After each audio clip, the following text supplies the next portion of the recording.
하겠습니다. 성부와 성자와 성령의 이름으로 아멘. 은총이 아득하신 마리아님 기뻐하소서. 주님께서 함께 계시니 여인 중에 복되시며 태중의 아들 예수님 또한 복되시나이다. 천주의 성모 마리아님 이제와 저희 죽을 때 저희 죄인을 위하여 빌어주소서. 아멘. 성부와 성자와 성령의 이름으로 아멘. 참고로 이 옷도 묵혀넣었다가 이제 입는 겁니다.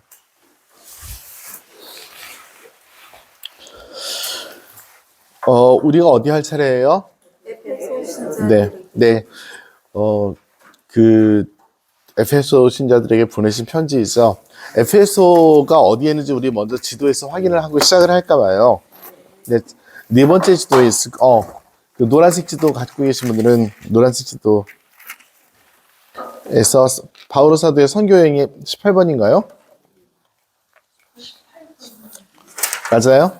네. 18번에서 에페소를 찾아보세요. 에페소는 그리스에 있습니다. 그리스에 있고 항구 도시입니다.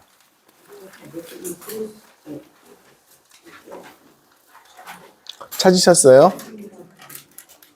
못 찾을 가능성이 희박한데. 그 도시가 그리스에서는 그래도 큰 도시인데. 에페소가 있는 튀르키예구나 참. 그죠? 찾으셨어요? 못 찾으신 분 안 계시죠? 그럼 좋습니다. 그럼 에페소가 바오로 사도께서 몇 번째 전도 여행 때 거길 지나셨는지 그 줄을 보면 색깔이 있죠. 그 색깔을 보고 밑에 범례가 있어요. 1, 2, 3, 4차. 2차, 3차. 그쵸? 2차와 3차 여행 때 다니셨던 것으로 이렇게 우리들이 알고 있고요. 자, 그러면은 그 바오로 사도의 선교 여행을 알려주는 책이 성경이 어떤 책이에요? 사도행전. 그쵸? 사도행전이죠? 네, 사도행전에서 그럼 바오로 사도께서 언제 2차 여행을 하고 언제 3차 여행을 했는지 찾으면 좋겠죠.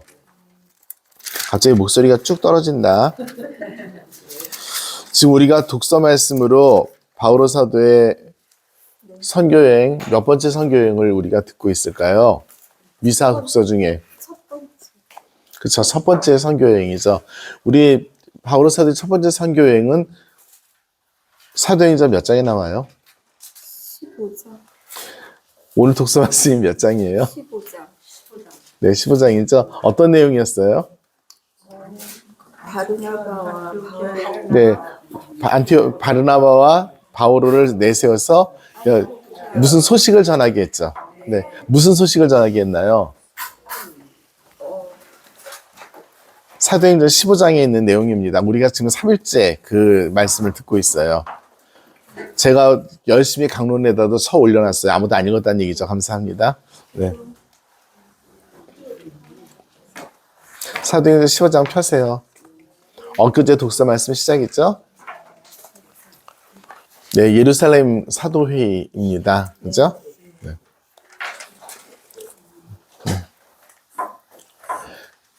가만히 있어 봐봐. 성경은 개인적으로 볼 것. 같이 보세요. 펴시기 힘드신 분들 계신데, 사실 그래. 나도 성경 처음 이렇게 접할 때, 어렸을 때니까 장절 찾고 이런 게 힘들죠. 그래가지고, 꼽살이 많이 꼈는데, 그래도 혼자 피세요. 여기 보급품이 아닌 거 먹었나 봐. 가루가 막 떨어져 있어.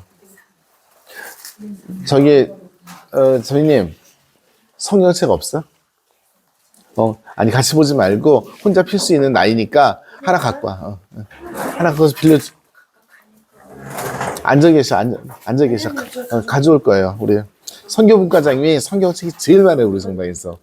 예비신자들 위해서 많이 갖고 계세요. 필요하세요? 같이 보실래? 네, 할머니, 그걸로 보지 마. 책으로 봐. 쫓아가서 하나 더 갖고 오라 그래. 야, 젊은이, 들고 다녀. 할머니들도 들고 다니는데. 저게 지공파 아니면은 애들인 거예요, 대한민국에서는. 그래서 올 때까지 우리는 잠깐 기다리면서 커피 드시기 바랍니다.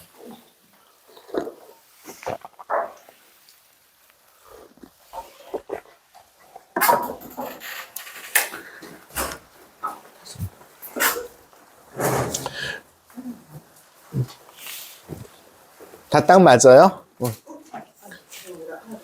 네.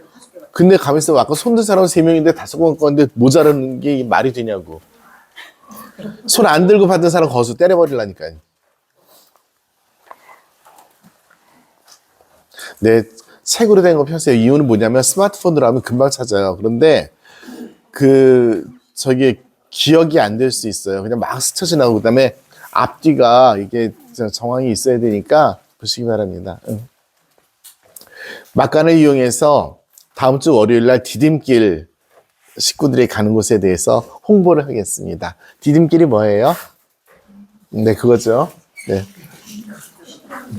내가 없어, 그거는. 안 볼래. 저희 분과장님 오셨으니까 그냥 진도 나가겠습니다. 네. 사도행전 15장 펴세요. 옆에 사람 도움을 받더라도 본인이 찾도록 합시다. 사도행전 15장. 예루살렘 사도회의입니다. 사도들이 누구입니까?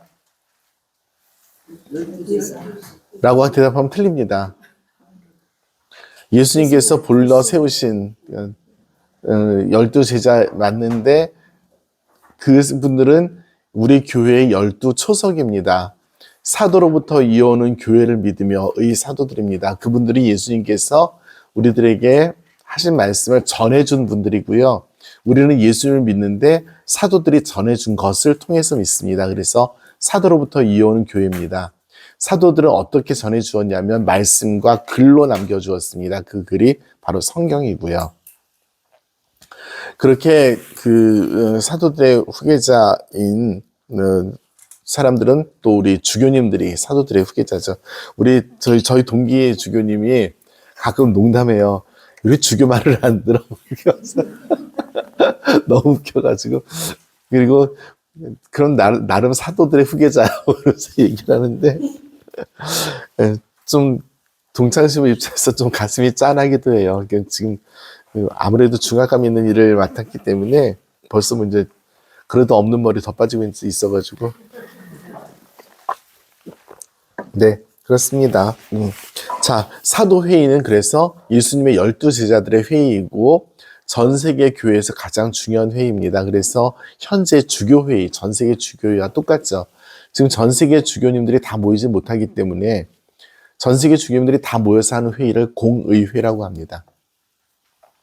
근데 다 모이지 못하니까 물론 대의원들을 보내기도 합니다. 어쨌든 간에 그렇습니다. 그런데 그 공의회 대신에 정기적으로 주교님들의 대의원 회의를 개최를 합니다. 그걸 시노드라고 이야기를 합니다. 그래서 교황청에서 2년 혹은 3년에 정기적으로 전 세계의 사목적인 사안을 가지고 이번에 청소년에 대해서 이야기해보자, 이번에 가정에 대해서 이야기해보자 등등등등 이런 걸 가지고 회의를 하고요.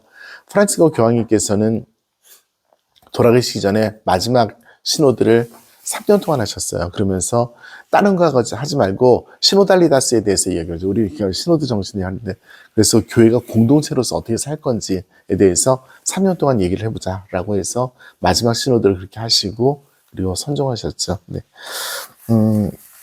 다음 시노드 주제가 발표가 되는데 제가 잊어버렸어요. 다음 시노드 주제도 발표가 되어서 아마 내년에 아마 시노드를 하시는 것으로 그렇게 알고 있습니다.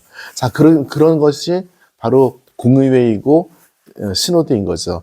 예루살렘 사도회의는 바로 이 시노드와 공의회의 근원이 되는 회의인 거죠. 그때 꼴랑 12명밖에 없었으니까 모여 앉으면 우리 요 강의실도 충분히 됐겠네. 네.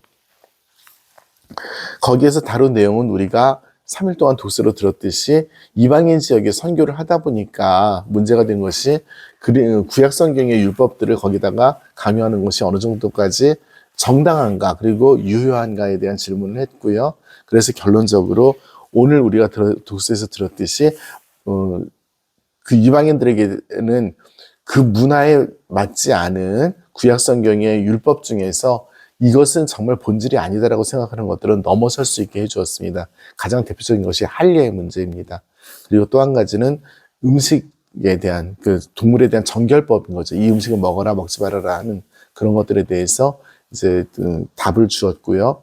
오늘 독서의 말씀에서 그 소식을 첫 번째 교회 공동체인 안티오키아 교회에 전해주는 그런 내용이 나오는데 그때 파견되었던 두 사도가 바오로와 바르나바였던 것입니다. 네, 그것이 사도행전 15장의 이야기예요. 자, 이것이 바로 첫 번째 전도 여행이었고요. 자, 15장 펴셨죠? 네. 자, 그러면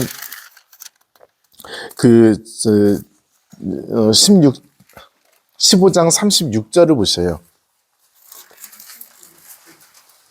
15장 36절에 바오로가 두 번째 선교 여행을 떠나는 곳이 나옵니다. 그래서 여기에서 이곳 저곳을 다니는 그런 내용들이 나와요. 그죠? 나와요, 안 나와요? 네, 나옵니다. 자, 그래서 열심히 선교를 합니다. 우리가 지금 무슨 책을 읽고 있어요? 우리가 무슨 책을 공부하기로 했어요? 네. 자, 18장으로 가보세요. 18장 24절 보십시오.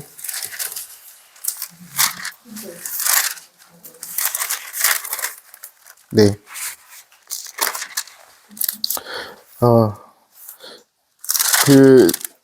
에페소에서 선교하신 장면이 나오죠. 18장, 19장 이렇게 나옵니다. 그리고 바오로 사도께서 에페소를 떠나는 곳이 19장에 나옵니다. 19장에 나오고 그 다음에 다시 밀레토스에서 20장 17절 보세요. 20장 17절에 에페소에서 다시 한번 밀레토스라는 곳에서 에페소 원로들과 이렇게 인사를 하는 장면이 나옵니다. 이때는 이미 세 번째 전도의 시기입니다. 요 18장부터 20장 사이에 두 번의 전도 여행 이야기가 이렇게 섞여 있어요. 그래서 나중에 그걸 꼼꼼히 이렇게 분리해서 보면은 나올 거고요. 에페소는 이처럼 바오로 사도의 두 번째, 세 번째 전도 여행에서 중요한 기점이었던 걸 알 수가 있어요.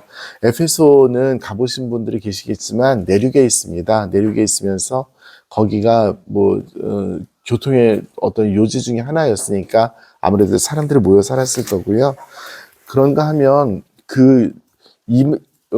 제가 정확하게 여기까지는 모르겠는데 그 지정학상은 외국인들이 많이 이렇게 유통이 됐던 그런 곳은 아니었던 것 같아요. 그냥 에페소 사람들이 살았던 곳이었던 것 같습니다. 그러니까 그곳이 문화적으로 복잡하거나 이렇지 않아서 그냥 단순하게 하나님 말씀을 딱 이렇게 정형화돼서 이렇게 갖다 주면 그대로 받아들이면 되는 그런 지역이었던 것으로 이렇게 생각이 됩니다.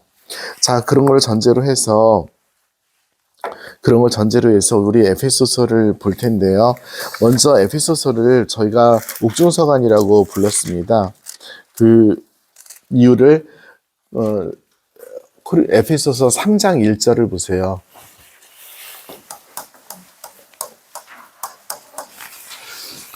난 맨날 이런다 진짜.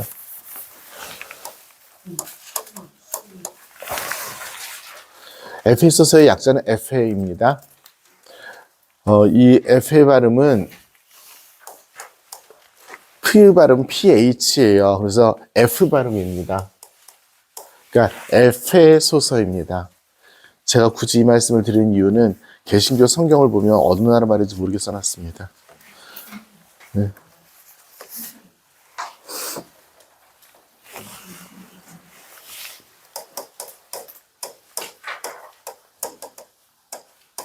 에페소 사람들에게 보내신 편지 영어입니다.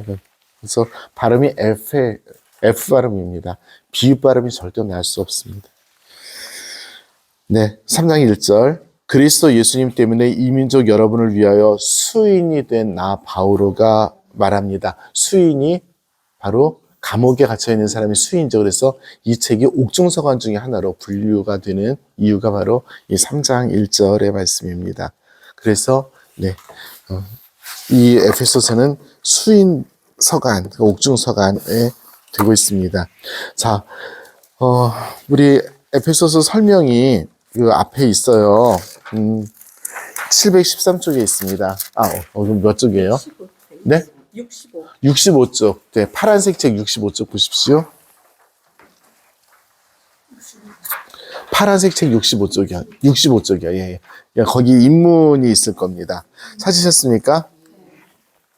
자, 제가 지금 막 그렇게 말을 갖다가 빨리 해서 뭐가 중요한지 모르시게 막 흘려듣겠지만, 제가 지금 굉장히 여러 가지 이야기를 했어요. 에페소서는 사도행전에 나오는 지명에 있고, 바오로 사도의 선교 여행의 도시입니다. 라고 분명히 말씀드렸고요. 그 에페소가 가지고 있는 특성에 대해서 말씀을 드렸고, 그리고 그것이 에페소서는 수인서간이라는 말씀을 드렸습니다. 자, 이 정도 세 가지는 기억을 하시겠죠? 네, 좋습니다. 그러면 이제 그 성경책에 보면은 내용과 구성에서부터 시작을 해가지고 여러 가지 설명들이 나오는데요. 이 설명들은 다음 시간에 읽기로 하고요. 제가 오늘은 제가 준비한 것을 좀 말씀드리도록 그렇게 하겠습니다. 그래서 네, 지금 몇 분이에요? 12분? 11시 12분? 네, 시간 충분히 있네요. 좋습니다. 몇 가지 거를 말씀드리는데요. 전통적으로 이 편지는 수인서간이고요. 옥중서간이죠.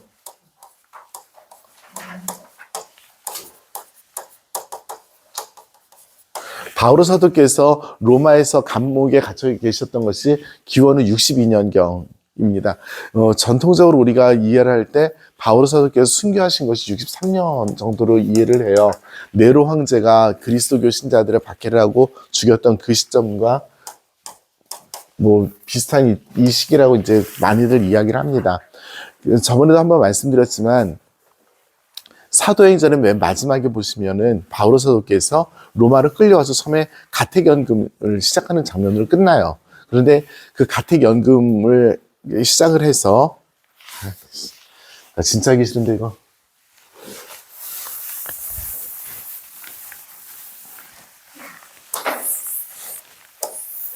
이게 뭐처럼 보여요?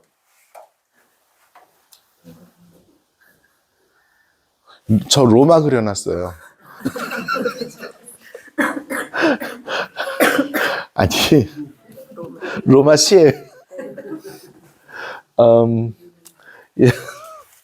이 남쪽이 로마 중심이 이쪽에 있어요. 그리고 이 파란 건 뭐게요? 우연히 파랗게 나왔어. 예, 네. 떼베레라는 강입니다. 이탈리아 사람은 떼베레라고 불러요. 다른 나라에서 어떻게 부르는지 모르지만. 네, 여기가 누구나 잘 아는 팔라테노 언덕입니다.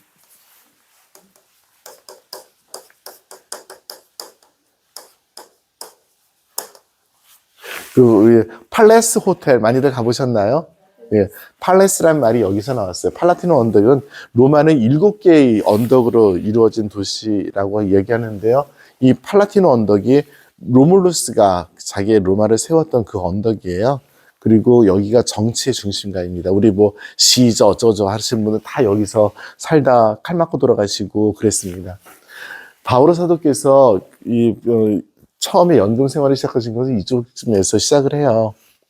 그 가택연금은 여기서 시작을 하셨고, 그 다음에 이 옆으로 또 가택연금을 시작을 합니다. 그래서 이제 유죄가 확정이 됐잖아요. 그리고 나서부터는 이 바깥으로 나와요. 그래서 바깥으로 나와서 감옥 생활을 하시는데, 감옥이 물론 여기에도 있었고, 여기도 있었고, 이제 여기도 있는데, 이 감옥이 있는 여기는 사형장입니다.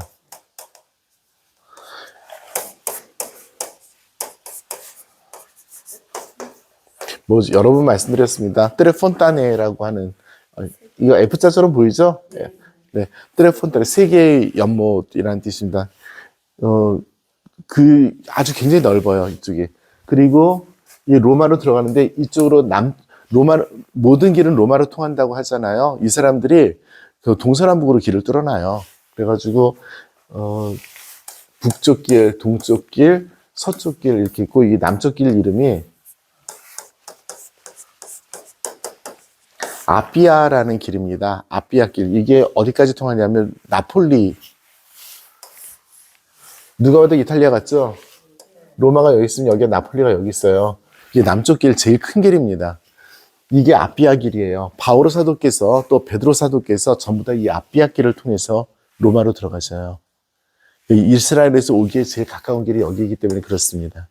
아비아 길을 통해 가지고 올라오셨고 아비아 길 옆에 바로 이 넓은 공터가 있고 거기가 사형장이에요. 그래서 지금은 띠레폰테네라는 이름을 가지게 된 게 바오로 사도 목을 딱 쳤더니 3번 통통통 튀었고 거기마다 물이 솟았다 해서 거기 기념 성당을 짓고 통통통 뛴 물 뭐 하나 둘 셋 요 정도 거리? 네, 그 정도입니다. 뭐 그렇게 넓지 않아요. 그렇습니다. 처음에 가택연금으로 시작했지만 점점 이렇게 해서 마지막에 저렇게 돌아가시게 돼요. 네. 그 바오로 사도의 그 마지막 장면이 여기 가택연금을 시작한 바로 그 장소입니다. 거기 이제 로마서의 마지막 그 장면이고요.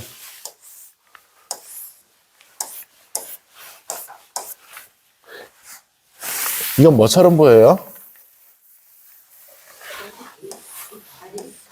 다리? 응? 이게 떼베레 강이에요. 여기가 네, 넓은 광장이 있습니다.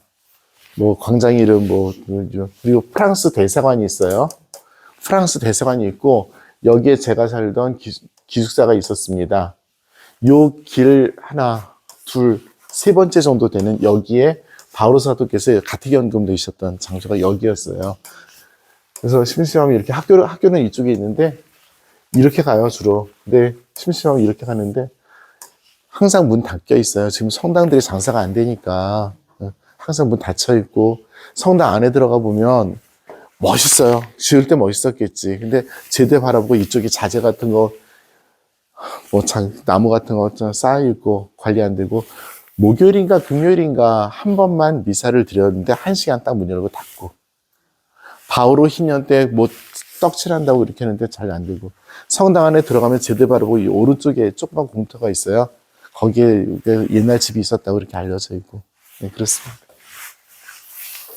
바오로서도 네 감옥에서 돌아가셨습니다. 목 잘려서 여기서 띠레폰타네에서 네, 그분께서 살아계시면서 수많은 곳을 다니셨고 그리고 많이 이렇게 하나님의 말씀을 선포를 했겠죠. 그런데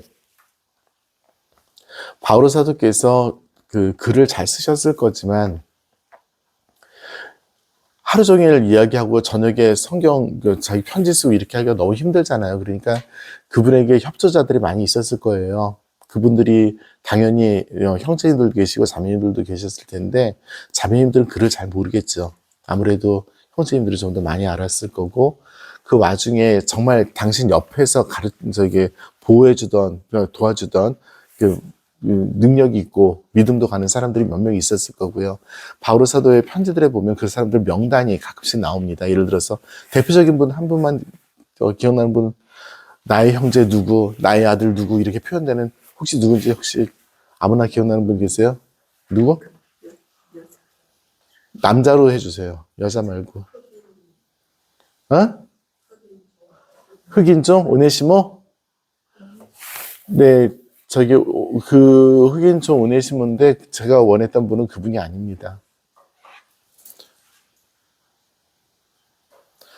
네, 4월 25일이 누구 축일이었어요? 네, 마르코. 네. 네, 그날 미사 참여하신 분들, 바오로 사도께서 나의 형제, 나의 아들 마르코라고 하셨던 것이 기억이 혹시 났으면 좋겠습니다. 독서 말씀이었습니다. 지난 토요일이었고요. 그 웃는 이유가 뭘까 몰라 둘이 떠들면서 맨날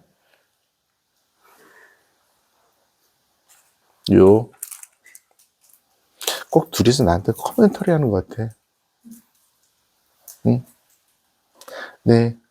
또 한 분, 우리 중요한 분, 실바노라는 이름 기억나실 겁니다. 네. 등등등 해서 굉장히 많은 분들의 이름이 나옵니다. 그분들이 무엇을 했을까? 바오로 사도의 이야기를 듣고 이 편지를 대필했을 수도 있습니다. 그래서 지금 우리가 바오로 사도의 이 옥중서관이라고 있는데 옥중행에서 편지를 쓰기는 아주 쉽지 않아요.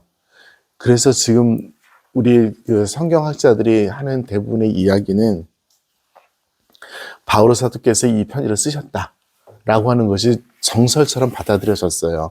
왜냐하면 그것에 대해서 그 누구도 이견을 달 어떤 학문적인 연구가 없었고 용기도 없었어요.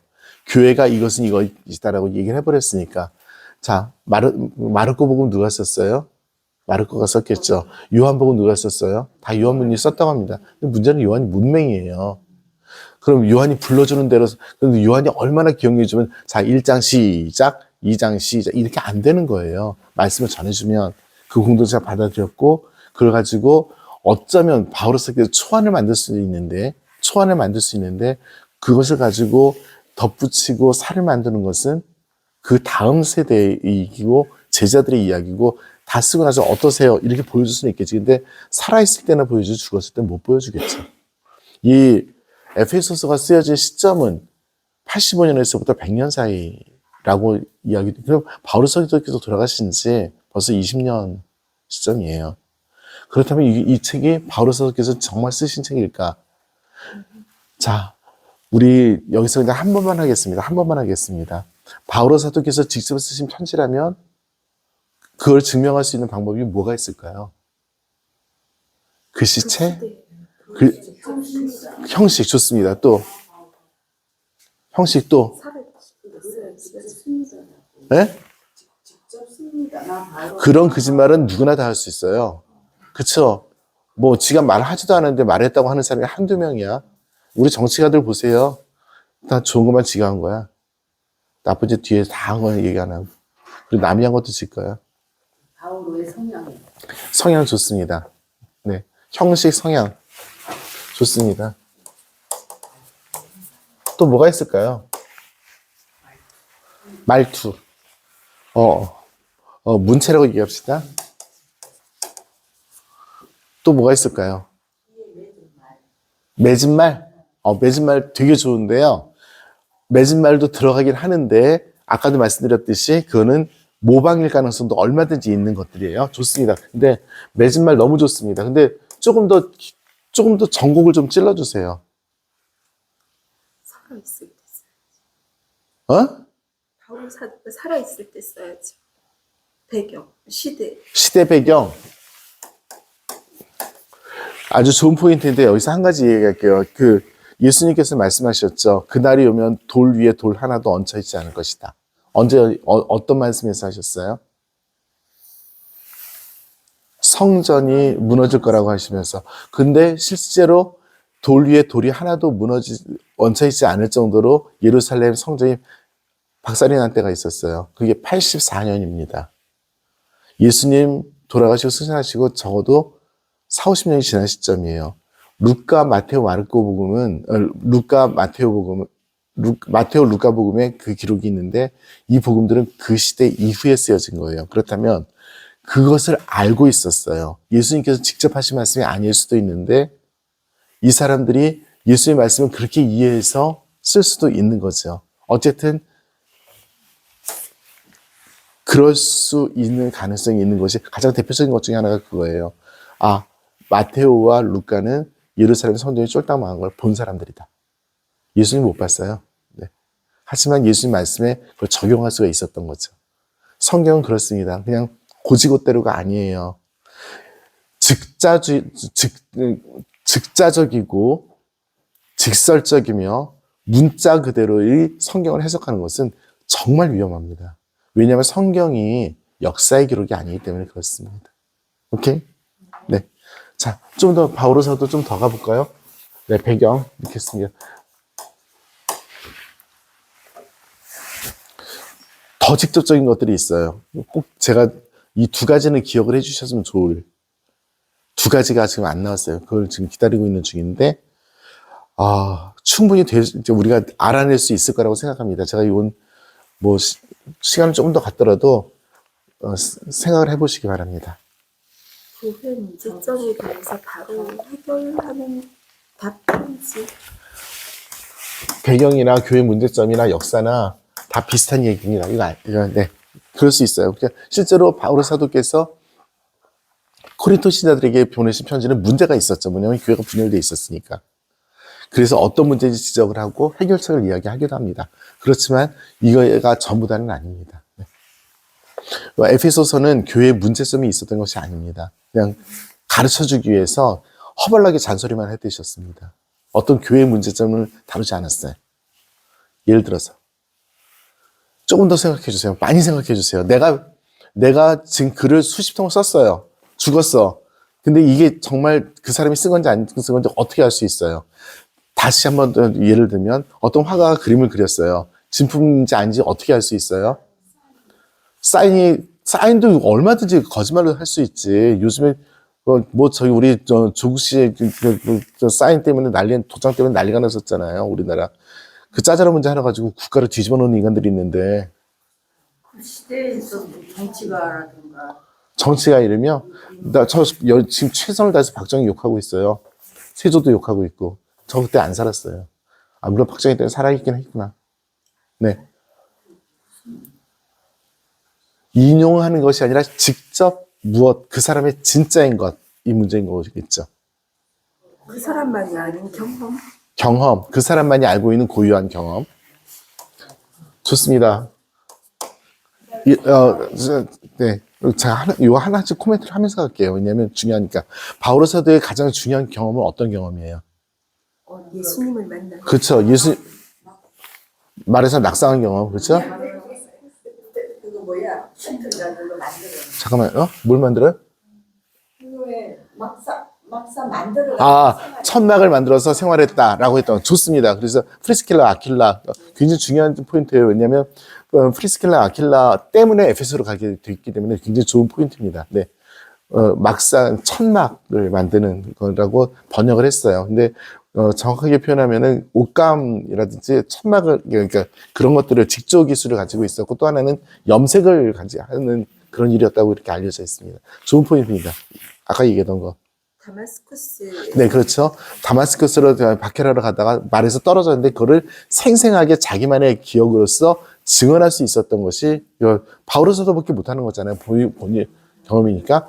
어디에 나와요? 어느 성경에 나와요? 사도행전에 나오고 또 한 군데 더 나옵니다. 어디? 갈라티아서. 그렇죠. 갈라티아서죠. 이거 모르면 그냥 승질내려고 그랬어. 지난번에 끝났는데. 그렇죠? 갈라티아서에서 증언합니다. 그런데 낙상을 한 경험이 있는데, 낙상한 경험을 두 가지로 얘기하죠. 어느 성경에서는 그냥 바로 눈을 뜬 거를만 얘기하는데, 어디에서 나는 그러고 나서 아라비아 사막에 가서 했습니다. 라고 해서 두 개의 다른 경험을 이야기를 합니다. 둘 다 바울로 서도간 이야기예요. 그만이 할 수 있었던 이야기입니다. 네, 좋습니다. 좋은 경험이에요. 근데 아직까지도 제가 원했던 단어가 아니에요. 말이 아니에요. 문안인사, 네, 좋습니다. 근데 그것도 굉장히 좋은 포인트. 바울로 서도의 문안인사에는 삼위일체 정식이 들어있습니다. 성부와 성자와 성령의 삼위일체 정식이 굉장히 많이 들어있습니다. 성령들의 이름이 많이 빠져있긴 하지만 은총을 내신 아버지와 우리를 구원하신 예수 그리스도의 은총과 평화가 여러분에게 있기를 빕니다. 이 삼위일체 정식이 굉장히 많이 들어있는 것이 바울 사도의 문안인사의 특징입니다. 네, 좋습니다. 계속적인 죽음과 의화에 대한 그 어떤 메시지에 대한 이야기죠. 네, 그것만 있는 건 아니에요. 그거는 접겠습니다. 무슨 옥중 경험? 예를 들어서 어떤 거요? 겨울에 네, 외투로 보내주십시오 하는 것들이 있죠. 네, 근데 그것도 그게 어디야? 오네시모, 네, 그거죠. 근데 남이 쓴 거예요. 바로 안 썼습니다. 네, 좋은 포인트인데 경험 좋은데 그것만큼은 바울로 사도의 책이 아닌 것이 확실합니다. 네. 필레몬서죠, 필레몬서. 그렇죠? 끝인사라고 문안인사하고 끝인사였을 겁니다. 네. 부탁 내용. 자, 여기서 제가 한번 끊을게요. 저는 큰 걸 보시라고 말씀드리지, 지엽적인 거, 그때가 뭐가 있었지, 이렇게 조그만 걸 가지 마시고, 크게 보세요. 바오로 사도 이 내용, 저희 편지들에서 그분의 독창적인 것들이 있어요. 크게 보세요. 크게. 힌트를 성령? 자, 기다려 보세요.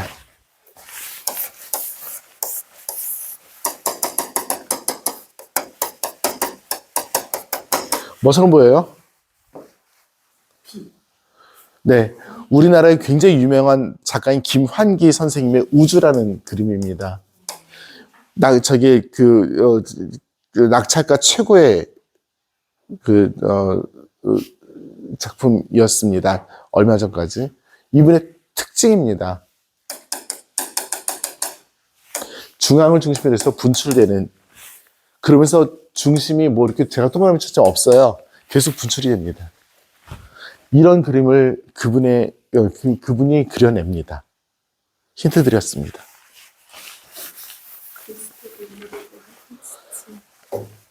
자꾸만 지엽적으로 가지 마시고.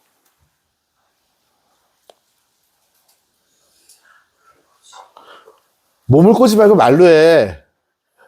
제가 바로 성경을 잘 몰라서 느낀 거를 말씀드리면 지금 그림을 빗대서 말씀을 하셔서 그러면 그분만이 다른 사도들은 전혀 느끼지 못했던 하나님과 예수님과의 그 교감, 하나님과의 교감을 그분만이 쓸 수 있는 언어와 그게 있었을 것 같아요.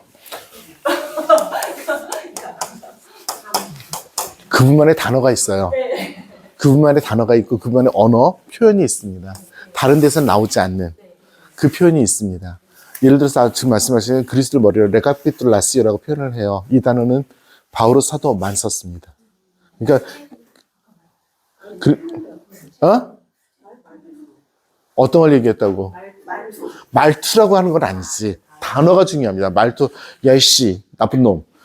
자, 그 말투가 아니라 나쁜이 중요한 거예요, 거기서. 그렇죠? 바오로 사도만의 고유한 단어들이 있습니다. 우리 갈라디아서에서 주거로 배웠던 의화, 아들됨, 이런 것들인 거죠. 그리고 지금 그리스도를 머리로 하여 하나가 됨, 이런 표현들, 고유한 단어들이 있는데 그 단어들이 왜 중요할까요? 그분의 신학 사상이기 때문에 그렇습니다. 그분의 사상을 딱 표현할 수 있는 고유한 단어가 있어요. 이것이 바오로 서간인지 아닌지를 판별해내는 제일 중요한 기준인 거죠. 다 좋습니다. 다 좋은데 여기에 다 녹아들어 있다고 하지만 정말 중요한 것은 이게 정말 바오로 사도의 고유한 단어인가? 그리고 그 고유한 신학 사상이 들어있는가? 이것이 가장 중요합니다. 제가 몇 가지만 말씀드릴게요. 아니, 쓰지 마세요. 또 할 거니까. 믿는 자들이 의화된다 혹은 신화된다 라는 표현. 바오로 사도의 에베소서에 나와 있는 거예요. 그 다음에 대속이라는 단어가 있습니다. 대속. 대속은 뭐냐면 우리를 대신해서 돈을 갖다가 내서 우리를 구원해 주시는. 바오로 사도에만 나와요. 그런 것들이 있어요. 그 다음에 공동체에 대해서 이렇게 많이 말씀하시는 분은 없어요. 교회 공동체에 대해서 이 단어를 그렇게 많이 쓰시는 분은 없어요. 뭐든지 교회 공동체 구성 원리에 대해서 가르치시는 분이 다른 사도들보다 월등하게 뛰어납니다. 예수님께서 교회 공동체에 대해서 말씀하셨나요? 예수님 교회란 단어도 안 썼어요. 공동체란 말씀도 쓰지도 않았습니다. 그 다음에 예수님의 죽음을 어떻게 이해하는가? 예수님 죽음이 뭐예요? 우리 대속이고 뭐 다 하잖아요. 근데 대속하고 속량은 같은 단어입니다. 그게 expiation이라는 영어 단어를 이렇게 번역할 수도 있고 저렇게 번역할 수도 있습니다. 근데 예수님의 죽음을 사랑의 완전한 자기 헌신이라고 해석한 그 단어들은 별로 다른 데서 별로 없습니다. 그 다음에 아주 중요한 것, 그리스도를 입음. 여러분 그리스도를 입었습니다. 뻥한 쳐다봐 왜? 정치 모여서 못 들어볼 단어가 표현이 아닌데? 처음 들어봐? 근데 왜 이상하게 쳐다봐? 네. 좀 진지하게 듣는데. 알았어. 네. 이런 단어들은 바오로 사도의 고유한 그리스도를 입음. 그러니까 이런 것들은 뭐냐면 바오로 사도께서 가지고 있는 예수 그리스도에 대한 신학 사상인 거예요.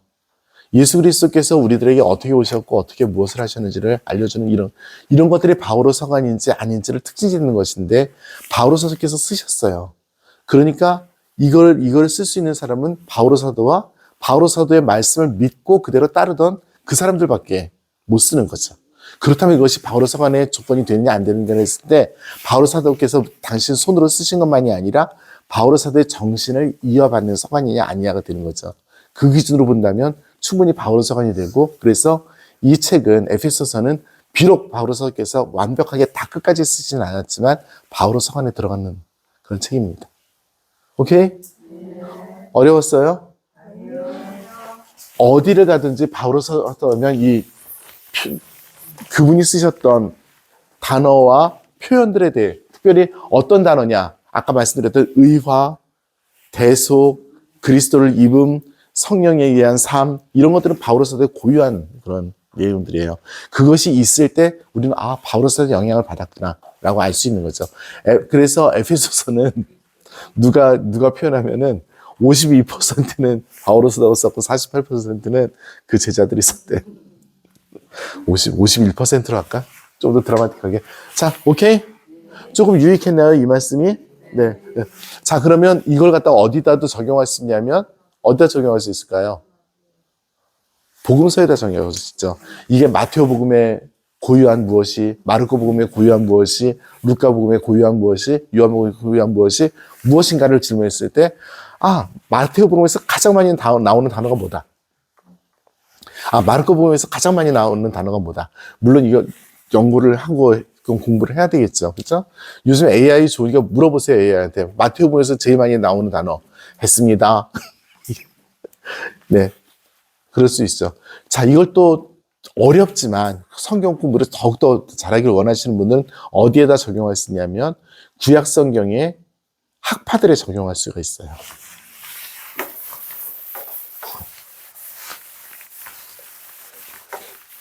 제가 좀 어려운 거가 말씀드리는 거 아니죠? 변명을 하자면 최선을 다해서 쉽게 말씀드리는 중입니다. 그러니까 수준을 깔봐서는 절대 아니고요. 이게 안 들어보셨을 거기 때문에 그렇습니다. 커피 더 드실 분?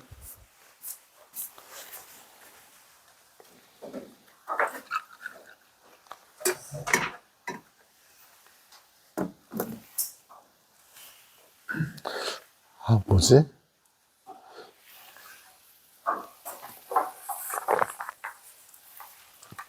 갑자기 저 비서실에 있을 때 그 CD인가 테이프 중에 진한 커피인가? 그 시리즈,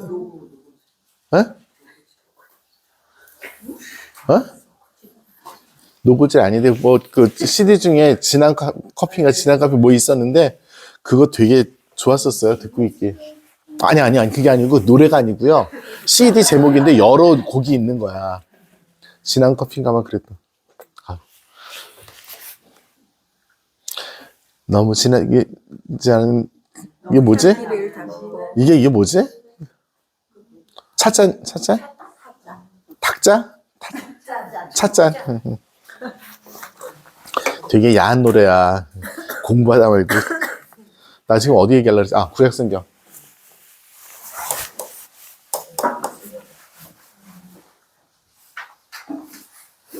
전승 말씀.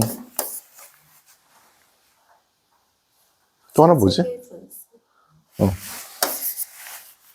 구약 성경은 이 네 개의 학파들이 집성을 했다. 그러니까 네 개의 학파들의 영향을 받은 텍스트들이 모여진 하나의 작품입니다. 이걸 야휘스트 들어보셨죠? 이거는 엘로이스트, 얘는 신명계, 얘는 이렇게 네 개의 학파들이 가지고 있는 텍스트들이 모여 있는 것을 누가 집대성을 해요? 신명기 학파가 유배 이후에 모아서 하나의 책으로 텍스트화 시킨 것이 현재 구약 성경입니다. 이 양반들이 고생을 많이 했겠죠. 구약 유배당하기 이전에는 그냥 조각조각의 그 파편이 뭐죠? 뭐라 그러죠? 두루마리 이런 것들로서 그 성경의 말씀들이 되게 전해지고 있었죠. 한 증거를 볼까요? 열왕기 학원쯤 될 것 같은데. 네, 열왕기 학원 22장 보세요. 열왕기 학원 22장.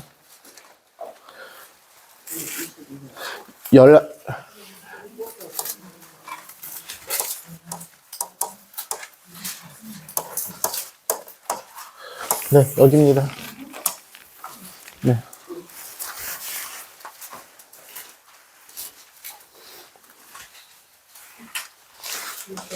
네. 요시아라는 왕이 됐어요. 그런데 3절 보세요. 요시아 임금 제18년에 임금은 모술람의 손자이며 야찰라의 아들인 네. 했어요. 해서 8절 보세요. 힐키야 대사제가 사판 서기관에게 내가 주님의 성전에서 율법서를 발견하였소. 했죠. 네. 율법서를 읽었어요. 이 율법서의 형태가 뭐일까요? 목판이었겠죠. 파피루스에다 쓴. 근데 율법서가 책이 아니라 율법서 한 종이 몇 장인 거예요. 이처럼 이게 막 하나의 책으로 완성된 것이 아니라 왔다 갔다 하고 있었던 거를 유배 이후에 요시아 왕은 이 사람이 몇 년대 사람이더라 까먹었네. 640년 사람입니다. 이스라엘이 멸망한 건 기원 후 587년, 이 기원전 587년이에요. 그러니까 이 사람이 통치하고 나서 50년쯤 뒤에 이제 나라가 멸망한 거죠. 네. 마지막으로 용을 쓰던 때입니다. 그러고 나서 나라가 급속하게 멸망하기 시작해요. 이 사람 죽고 난 다음에. 네, 그처럼 계속 말씀드리지만 이런 어떤 그 중심이 되는 단어라든지 중심이 되는 신학 사상에 따라서 이 두 가지에 따라서 그 책의 저자의 문제를 해결할 수가 있는 거죠. 꼭 그 사람이 안 썼을 수도 있지만 그 사람이 불렀던, 이야기했던 것이 녹아들어 있고요. 그리고 그것들이 공동체 안에서 새로 해석되고 공부되고 그러면서 하나의 그 편지 형태로 완성이 되는 거예요. 그러면 직접 쓰지 않았으니까 그 사람 편지가 아니다? 네, 맞는 말입니다. 하지만 그 공동체에서 썼기 때문에 그 사람의 정신이 있으니까 그 사람의 편지다? 그것도 맞는 말입니다. 그리고 우리는 과감하게 이 책을 바오로 서간에 넣고 있습니다. 이 책들도 마찬가지입니다. 여기서 그냥 한마디 더 사적을 보시면 신명계가 이 책을 집대성하면서 이 텍스트를 하나도 없애지 않았어요. 다 살리려고 그리고 조각조각 끼워 넣으려고 억지로 노력을 했습니다. 그래서 막 텍스트를 보면 이 텍스트와 이 텍스트가 결이 다른데도 막 억지로 껴다 넣어요. 그래서 다 살리려고 노력을 했습니다. 내려왔던 전승들을. 어느 나라는 분서갱유라는 걸 했답니다. 무슨 뜻인지 아시죠? 분서갱유가 뭐예요? 세계사 공부 열심히 하셨으면 분서 책을 태우고 유학자들을 땅에다 묻어버리는 누가 했어요 이거? 진시황제께서 하셨죠?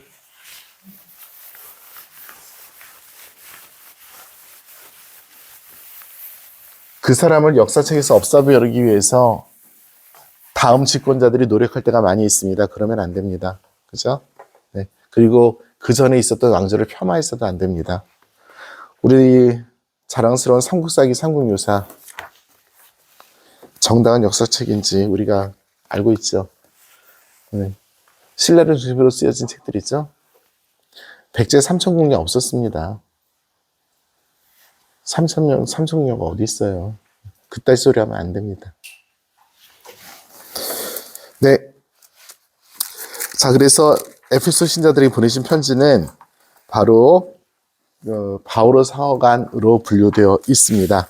자, 그러면 바오로 사도께서 우리들에게 알려주신 이 책이 언제부터 문제가 되기 시작했냐면 1721년부터 문제가 돼요. 1721년에 성경을 공부를 하면서 아무리 봐도 이게 아닌 거야. 그래서 그 신학적인 연구가 시작이 됐고요.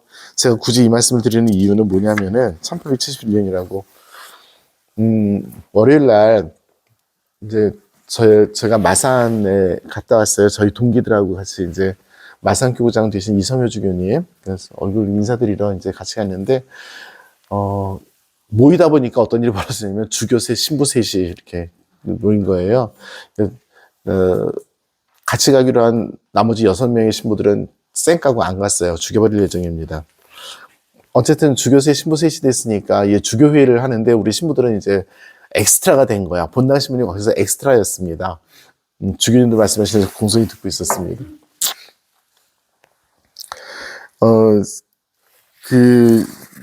주교님들 얘기를 하는 걸 이제 듣는데, 듣다가 이제 제가 입 바른 소리 가끔 하잖아요. 그래서 우리 주교님들 보시면 아시겠지만 포털 사이트에 보면 성경을 치면 다 개신교밖에 안 나옵니다. 그리고 구글 같은 데 쳐도 말이 안 나옵니다. 그러면서 제가 며칠 전에 했었던 얘기를 했어요. 제가 우리 본당에서 지난 주일날 강론을 갔다가 하는데 우리 견진교리 겸 해가지고 그래서 제가 어떤 책을 여기서 텍스트로 요약을 해서 이렇게 하려고 해서 한번 심심해서 AI에 돌려봤습니다. 그랬더니 저보다 하나님으로 나옵니다. 그 새끼들이 쓴 게 아닌데 우리 교황님이 쓰셨는데 하나님으로 나와서 제가 열받아서 AI에다가 소리를 질렀더니 동정업종이기 때문에 비슷하게 이렇게 갖다 쓰는 목사들이 많아서 하나님으로 했으니까 천주교식으로 바꿔드리겠습니다 하면서 친절하게 바꿔줍디다 라고 이렇게 써 있었다는 얘기를 했습니다.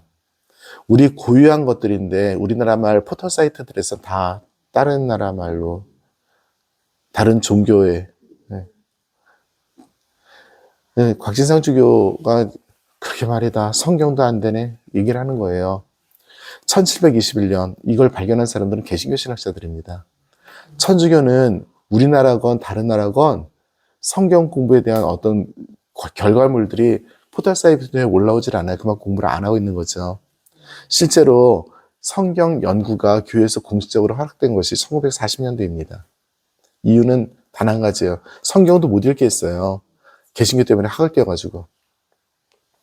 개신교는 성경 말씀 자의적으로 해석해서 나간 사람들이죠.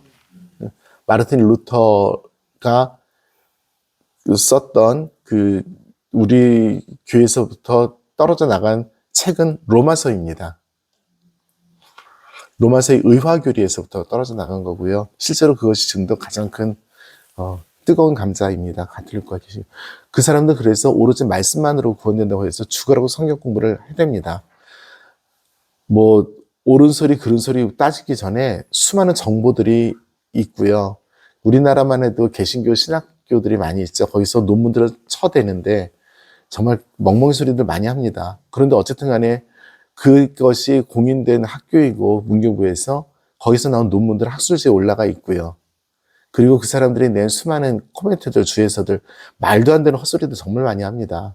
그런데 그것들이 쭉쭉 떠 있고 그 목사들이 올린 그 설교들이 동영상부터 시작해가지고 그냥 도배를 합니다.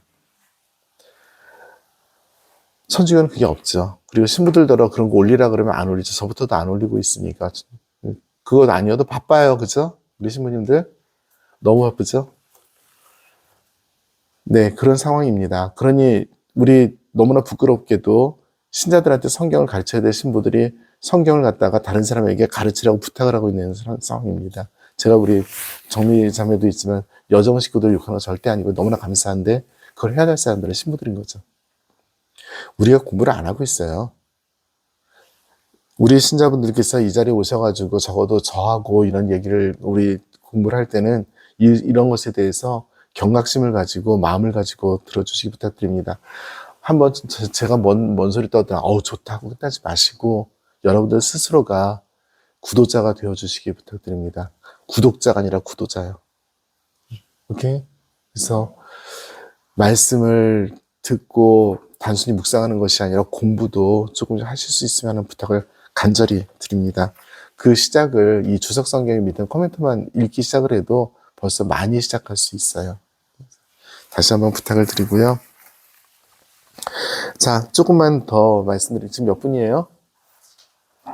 50분. 50분이요? 네. 5분 안에 끝내겠습니다. 자, 에페소서는 말씀드렸듯이, 어떤 에페소 교회에 문제가 있어서 보낸 것이 아니라 바오로 사도께서 가르침을 주시기 위해서입니다. 에페소서가 모두 몇 장까지 되어 있냐면, 몇 장까지 되어 있어요? 6장까지 되어 있죠? 자, 에페소서를 한번 펴보세요. 누가 봐도 1장 초입에 인사가 있죠. 네. 1장 초입에 누가 봐도 우리나라 말로 잘 써있는 인사가 있습니다. 그게 1장 1절부터 3절까지죠. 네. 네. 그 다음에 6장 맨 뒤를 보세요. 6장 21절 보시기 바랍니다. 거기도 인사가 있습니다. 그러니까 끝인사와 첫인사가 있습니다. 네. 이 끝인사와 첫인사를 제외하고 나머지 부분은 딱 두 부분으로 나눠집니다. 3장까지가 6장 몇 절부터 몇 절이지? 21절이었나? 21절부터 24절. 이 두 인사 사이에 이게 3장까지 4장부터 외울 때 이렇게 외우면 다 외워져요. 그쵸? 이해하셨죠? 아니 1장 1절부터 3장 요거는 빼고 딱 적어 3장 절반까지 4장부터 6장까지 이렇게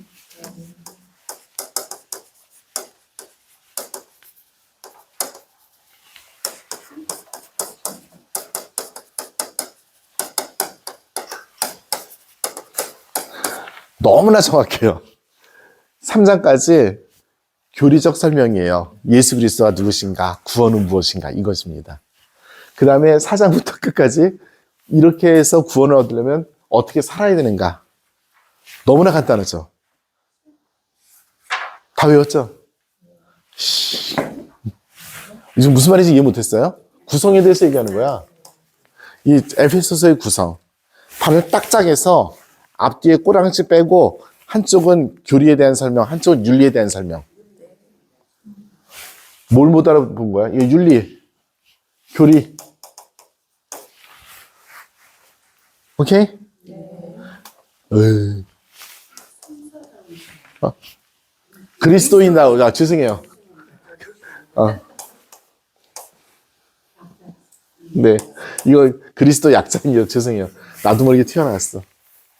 그리스도인다운 삶입니다. 그래서 앞에는 교리, 뒤에는 윤리. 형식은, 이 책의 형식은 잔소리입니다. 설교 혹은 가르침, 허벌나게 잔소리 많이 하십니다. 허벌나기란 말이 안 좋죠. 근데,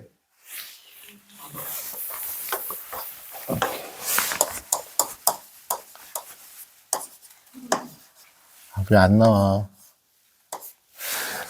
라틴어로 헤르바가 있습니다. 풀이라 뜻이에요. 풀. 허브, 그거 거기서 나온 말이에요. 허벌 라이프. 허벌나게. 하다 보니까 이렇게 입력이 됐어. 네. 이 책이 쓰인 것은 기원 후 80년에서 100년 사이입니다. 바오로 사도께서 순교하신 지 적어도 15년이 지난 시점에 쓰였습니다. 그러니까 바오로 사도께서 쓰신 것은 분명히 아닐 겁니다. 네. 옥중서관이라고 이야기합니다. 그러니까 옥중서관이니까 바오로 사도께서 열심히 고통스럽게 말씀하신 것들을 기억을 할 겁니다. 자, 마지막으로 한 가지. 이거는 약간 숙제. 이 에페소서와 가장 유사한 형식의 내용을 담고 있는 책이 있습니다. 콜로새서입니다.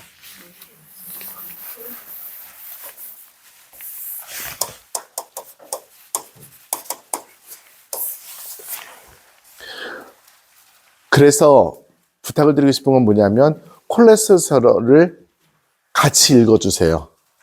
제가 뜨문뜨문 이것과 이것은 비슷한 내용이 여기에 나오고 저기에 나옵니다라고 이야기할 겁니다.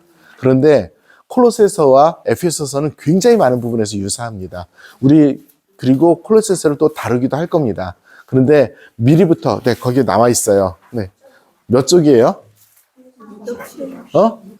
67쪽 한번 보실래요? 파란색 책 67쪽.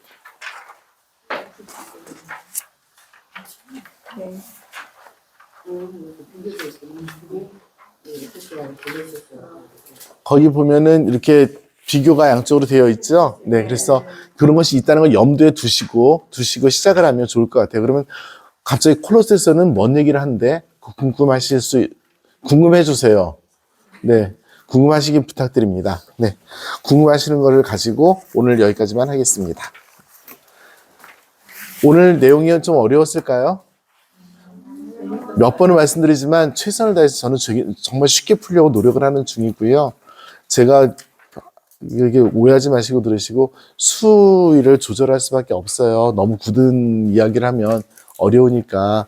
근데 어쨌든 간에 단순하게 아까도 말씀드렸지만 듣는 것으로 만족하지 마시고 시간 될 때 성경 말씀 조금 더 가까이 공부하는 마음으로 묵상만이 아니고 생각하는 마음이 아니라 공부하는 마음으로 접근해 주시길 오늘은 부탁을 드립니다. 네, 마치겠습니다. 하실 말씀 있으신 분?